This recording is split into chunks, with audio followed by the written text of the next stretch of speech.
Hey, good morning, good evening, wherever you are in the world, whenever you're watching, whether you're watching recently or in a replay much later on, welcome. My name's Stella Grace. I'm excited to be bringing you some weekly wisdom, inspiration. Part of my mission is inspiring the collective to evolve as I evolve. We're in it together. And I want to talk to you this week about breaking up with the past. So I've recently posted on my social media about this in terms of on a path of evolution, we are always growing, shifting, changing, becoming the next best version. Things aren't going to stay the same. And a big part of that process is making space, continually making space for the next best version. That is going to mean breaking up with the older versions. Now, what I mean by breaking up is not banishing any previous parts of ourselves, not disregarding who we once were, not looking back with bitterness, judgment, I am better than that now kind of negative, and not in a negative sense, but in a really beautiful, easeful, flowing, loving sense, because we are making space for the next best version of ourselves. And if you're someone who has really struggled with anything like guilt and shame cycles, regrets, looking back with animosity or resentment, or praying, wishing things could have been different, wishing maybe you'd done things differently, and these are some of the things I've definitely been through and been working on, then we really need to make peace with that, because guilt and shame are super low frequencies, maybe the lowest frequencies. And we can't consistently hold those low frequencies in our bodies without being affected on a physical, mental, emotional, and energetic well-being, in terms of our health and causing problems in our own systems health-wise. And also for a path of evolution, developing forward, bringing in the fresh energy, the new events, the new people, the new relationships, the new version of ourselves that we want to be creating. So it's a constant reevaluation, actually. It's a constant journey to becoming, remembering our greatness. It's about really kind of moving forwards. Now, we're not acknowledging where we were before. It's actually the opposite. It's actually really empowering about where we've been in the past, because what we get to do, and something I write about a lot really passionately, is we get to really alchemize our learning from the past. So if you are someone, like everyone, who's been a human, who's fucked up and made mistakes, welcome to the club. And the good news is that is part of our evolution. That is part of us being humans and being designed to grow and heal and evolve. So we get to look at where we fucked up. We get to look at our mistakes, our so-called mistakes, actually, because many of the spiritual teachers, I think it's Eckhart Tolle. Yeah, I really remember one of Eckhart Tolle's quotes standing out to me. There's no such thing really as a mistake, because if something's happened that you've learned something from, you either won't do it again or you do it differently. So nothing's been wasted, nothing's been a mistake, actually, because what it's done is it's taught you something. So if we can reframe our thinking, which is a huge part of this, reframing our mindset, actually everything, when we look back, everything has been divinely perfect. So just maybe let that sink in a minute. Looking back over your whole life, everything, and as it's occurred, has been completely perfect at the completely perfect time to get you to where you are today. I feel like someone needs to hear that. I've definitely needed to hear that message over the years. And I've come back to it. I've remembered this stuff and then forgotten it again, because life's got heavy, or the frequencies of regrets or guilt have got heavy. So there's a low frequency in the system. And with that, we can often get bogged down again. And if we're operating in a low frequency, we can be forgetting our greatness and forgetting that it's all part of, you know, the perfect plan. And we're designed to forget as well. So we're designed to evolve and grow and heal, but we're also designed to forget again, because then the beauty in that is the next time we remember, we're expanding at an even more evolved state through that process of having forgotten again. So it's this beautiful cyclical dance that we're all doing. Like I say, we're all in it together, and that's why I'm really passionate about sharing a bit about my story and talking with you about some of these things to support and hopefully offer some tools as well. So if you go back, and I'm sure this won't be something you'd need to think about for very long, but if you think back to any people, places, events, relationships, circumstances that still bring a negative feeling in your stomach, that dread, that guilt, that fear, that sadness, that sorrow, whatever the emotion is, if there's something that's still current for you but it's in the past, and I mean even in the past is yesterday, but obviously things take time sometimes to percolate and to you know, heal and grow from and reflect upon as well. So whatever it is that's hot for you in the past that's still activating some kind of reaction or emotion, we get to break up with that. Now, what I mean by that again is we're not denying it, we're not ignoring it, we're not pretending it didn't happen. We're looking at it really honestly with ownership, and that's a really brave move as well, to look at where our part in that was played, look at how we were invested in that, whatever it was, and why. Because here's the other thing, there's going to be no doubt that where you were then is in a less evolved state than where you are now. Again, that's the perfect path of evolution. You made decisions and took actions based on the evolutionary point that you were on then.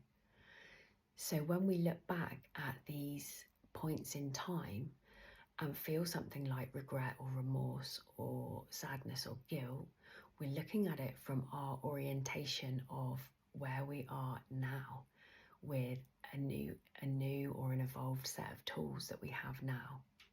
So it can be actually really easy to look back and think, I wish I hadn't done that, I wish I'd done this, you know, I wish things hadn't happened that way.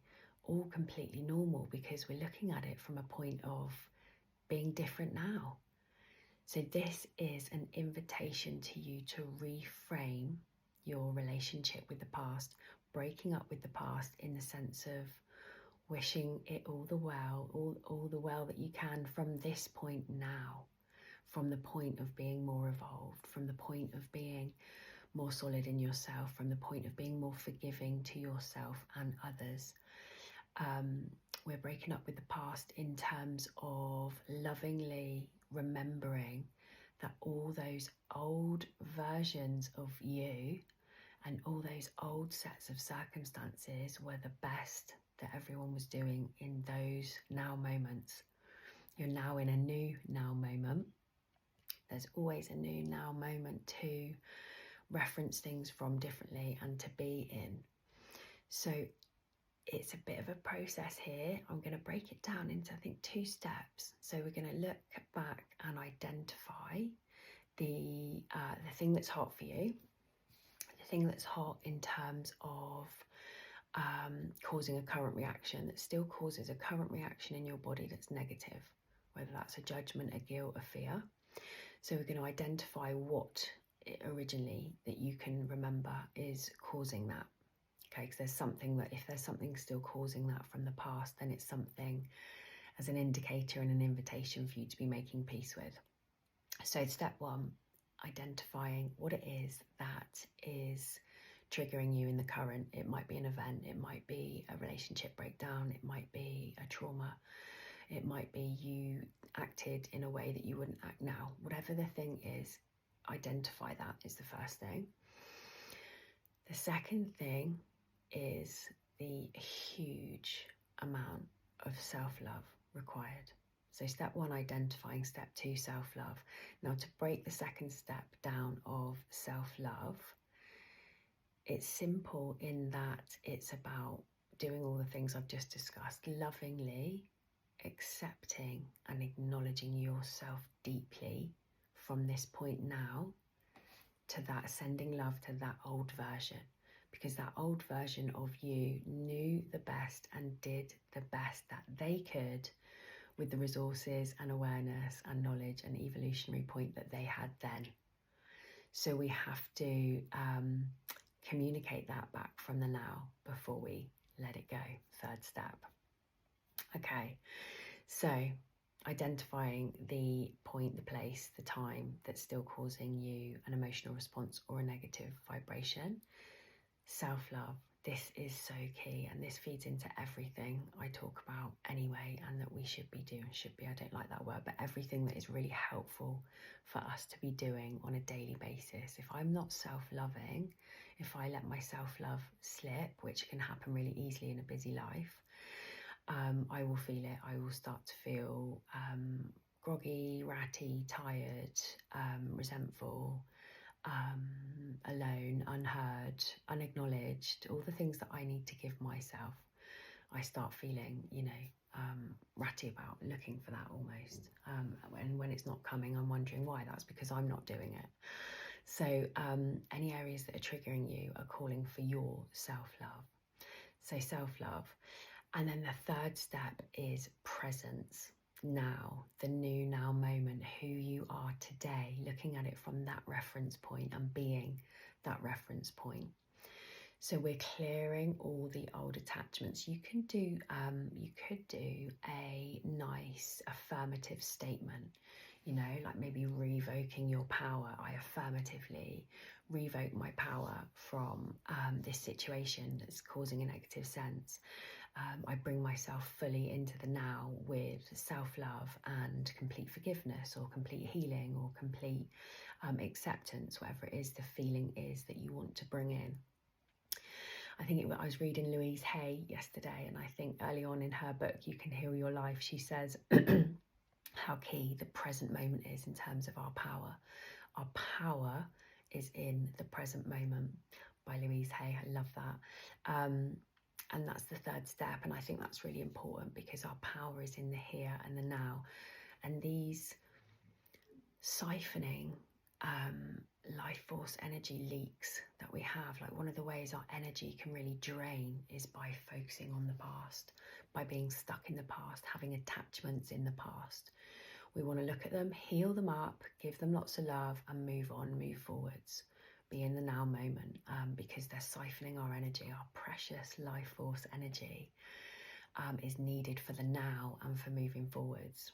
So I invite you to do that. Use it as a 3-step journaling practice. You can use those 3 points as journal prompts, or just pop them up on a fridge, somewhere where you can just be mindful of them as you go about your day. As always, going to bring in just a little bit of astrology, but I'm going to bring it in a quick point on the short term and a couple of points on the long term, so that whenever you're watching this video, it's not time sensitive. Quick one on the short term. Today we've got Mercury and the Sun and Venus together in Gemini. So this is a really beautiful, harmonious time for harmonious thinking, bringing a touch of love and acceptance and harmony, all the things we want to bring in into our life force energy and into our thinking, because it's the Sun and Mercury touched by Venus. So that's really beautiful for a short term. We've got that for the next few days. So if you're watching this hot off the press, hot after it being dropped in YouTube, we get to kind of utilize that nice little short-term boost. If you're watching it later, no worries, because the long-term astrology, as well as generally our evolutionary energy right now, is super supportive of this stuff. We are evolving and manifesting and developing and remembering at a rapid rate as humans right now, as a global collective. This is a time of evolution. This stuff is happening. The beauty is we get to do it really consciously and in a really empowering sense. It's really empowering because we're looking at the past. We're looking at it with a new evolutionary point and reframing it and doing what we need to do to clear it. So that's really empowering, taking ownership, looking at our part in it, and then loving on ourselves and moving on and moving back into the now.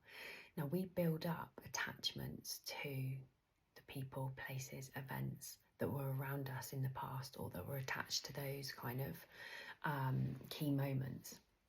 So we might need to release other people as well when we look back. We might need to let go of the things we've been holding onto in terms of our connections to other people, places and events as well. So looking at all of that in the mix when we're identifying what things in the past are holding us back. Because if they're not currently serving us, then they're taking up space. You know, this isn't about being harsh or being horrible. It's just that it's taking up unnecessary space in your beautiful field, in your field that needs your love, light and nurturing in the now. So again, you know, if there's exes or old work scenarios, old business partners, if there's people, places, events in this stuff that you're looking back at, it's not about being resentful. It's not about cutting anyone off. It's not about ghosting anyone. We're not, you know, doing anything that's negative. We're just simply clearing out the old to bring in the new. You don't have to talk to these people about it. You don't have to say anything unkind. This isn't about that. This is about, it's actually a really kind thing to do in terms of making space in your field, clearing out the clutter, breaking up with those attachments. Because actually the other thing that's disempowering is holding other people accountable with things like blame. That is, again, bringing a negative frequency into your field and projecting it into theirs. So actually the absolute kindest thing we can do for ourselves and everyone around us and everyone in our past is do this work and lovingly break up with it. Breaking up, again, wishing them well, wishing them nothing but love, but moving on because it's not got the relevant time and space in your field anymore, because you need it for other things, for bringing in more of your greatness. So it's not about being hard or cutthroat or anything like that. It's about freeing up your time, space and energy, most importantly. For the next things you want to create, I'd love to hear about what you're creating. If you want to share in the comments something that you're bringing space in for, you know, you might want to take up a new hobby. Think about it like that. Think about all the things you're bringing in when you've made this space. Like me, you might be writing a book. You might be enjoying more time with your family. You might be taking up a new hobby. So drop me a comment to let me know how you're riding the current energies, anything else you want to share or anything you want to make this space for. As always, I'm going to finish with a little oracle card. And as I always say, I can't wait to bring you my own deck as soon as possible that I'm busily working away on in the background. But for now, I'm using the gorgeous Healing Waters by Rebecca Campbell. I love Rebecca's work, all of it. Okay. Oh, wow. Okay, that's amazing. Oh my goodness, I have to share this story with you. So this card has just bumped itself out of the deck. Now we've got Making Waves. This was the card. This was the last card I pulled for myself. I just literally put it back in the deck before and I almost didn't want to because it's such a beautiful meaning. I wanted to hang on to it from about 3 or 4 days ago. And I thought, but I'm attaching to the past, so I'm going to put it back in the deck in case it wants to come out or in case, you know, well, I'm not being current. And it's just come out again, so that's really beautiful. So I'm going to take that for a personal and I'm going to offer that out to the collective as well. This card, Making Waves, is all about building momentum. Achievements are coming. It's your time. You're making an impact. So whatever you're doing, you're making an impact. It's building, it's growing, and it's going to be hugely successful. That is a beautiful card to hook up with this work that we're talking about. This is also about making waves. Sometimes we have to make a ripple to do things. One of the things we might be breaking up with in the past is being a yes person all the time. That might be something we're firming up in the now. It might be about now being boundaried. Maybe we're breaking up with a past self who wasn't boundaried. That can be a big one for many of us. So I invite you to look at where you're making waves. People in your life currently might not be used to this new version of you, and that's okay. It might take some time for them to evolve and adjust and grow around it. And if they don't, they're not your people. That is a bit direct, but let's be honest, the path of evolution isn't always an easy, straightforward one. And we can sometimes outgrow people, places, events, situations, as we've been discussing. So sometimes those things do need to go. Sometimes friendships change. It's really sad when that happens, as well as relationships, as well as businesses, work, jobs, things we used to like doing, we might not anymore. Topics we were once interested in, we might not be anymore. So there's lots of different things that we might be shifting, changing, moving, ending, and that's okay. It's the path of evolution. It doesn't always feel comfortable, and that's why it can be a bit about feeling like making waves, making a ripple, making an impact. But this card also designates absolute success and being your time to shine. And it's, you know, it's a guided highest choice. It's always the higher choice by making that space and clearing out the old. Clearing out the old is always going to serve us to make more space for the new. Now, we don't have to clear out everything that, you know, if something still currently is singing to you, I don't know, for example, you've been in a 20-year marriage and you're still feeling that joy, maybe some of your differences, you know, maybe some things have changed in terms of your values, beliefs, maybe hobbies might be different, but if they're still at your core, if there's still a vibration of joy and of lightness and of a love and of a connection, that doesn't have to go. Things can evolve together. Things can evolve together. It's not that we have to go clearing out absolutely everything from our past. If it still sings to you, if it still makes your system lift, it's a really good indicator to tell, actually, is if your heart sinks or if your heart lifts. This is one I've had recently to look at with my home. Sometimes in my space, in my home, my heart will sink. Sometimes there's been parts of my home that are not right for my current point of evolution. And so I've been working on that. So it's a really good indicator. You can walk into a room and notice, does my heart sink or does my heart lift? In a relationship, obviously relationships are massively ups and downs, but for the majority of the time, let's say for 70% of the time, is my heart lifting or sinking? Of course, relationships all have challenging periods. Of course, they will bring up things in us that can, you know, have challenge and cause us to grow and think and be triggered. Of course, relationships will do that. But if you're not spending the majority of your time in a lifted heart state, then there's, you know, an indicator there to look at, something to be mindful of. Just maybe making a journal, maybe noticing how often you're not feeling in a state of joy and of lifted energy. So those are good indicators. If it doesn't bring you joy on the whole, then life's far too short for it, and we get to lovingly leave it behind, love on our situations in the current, love on ourselves in the current, forgive, look back, release blame, know that everyone was doing their very best at the time, take ownership for our part, release it all with love, and be in the now. Make some waves in the process and enjoy that. Sending you so much love, and I look forward to catching up with you again next week. If you want to follow me on socials, I'm a bit more active there. I'll post there every day or two. You can catch up on some hopefully inspirational wisdom tips, tricks, offers on my Facebook and Instagram. And otherwise, I will be back next week. If you'd like to subscribe to my newsletter, this is a new thing, please send me or put in the comments your email address, and straight to your inbox every week I can drop some inspiration and wellness tips and offers there. Sending lots of love. Have a great week.